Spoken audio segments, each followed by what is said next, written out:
அன்பர்கள் அனைவருக்கும் என்னுடைய இனிய காலை வணக்கங்களை தெரிவித்துக் கொள்கின்றேன்.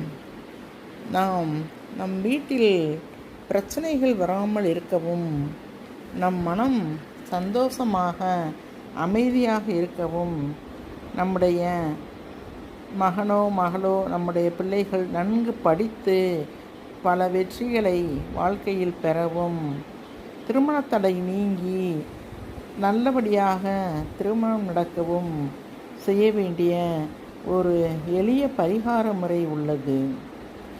அதாவது கல் உப்பு மகாலட்சுமி வாசம் செய்யும் ஒரு பொருளாகும். கல் உப்பு, மஞ்சள், பச்சை கற்பூரம்.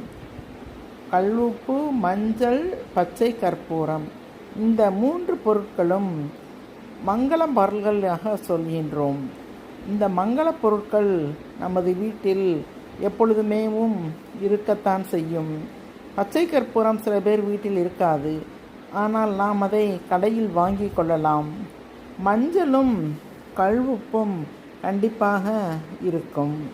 இந்த சின்ன எளிய பரிகாரம் என்னவென்றால், ஒரு புதிய டம்ளரில், அதாவது அந்த டம்ளரில் நாம் காஃபி, டீ, பால் எதுவும் பிடித்திருக்கக்கூடாது.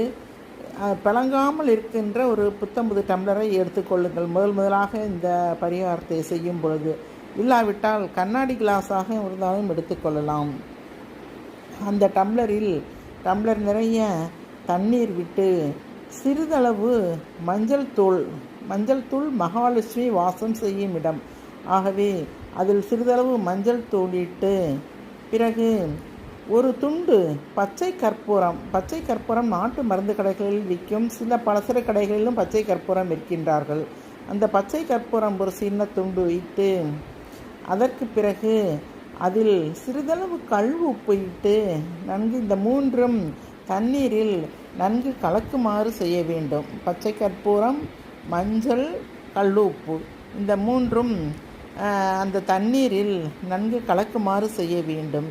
அவ்வாறு கலக்கிவிட்டு இந்த கலக்கின இந்த டம்ளரில் உள்ள தண்ணீரை வீட்டின் வடகிழக்கு மூலையில் வைக்க வேண்டும்.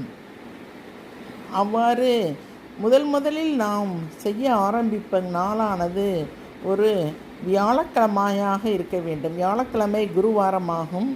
எந்த ஒரு புதிய செயல் செய்யவும் வியாழக்கிழமை மிகவும் நல்லது.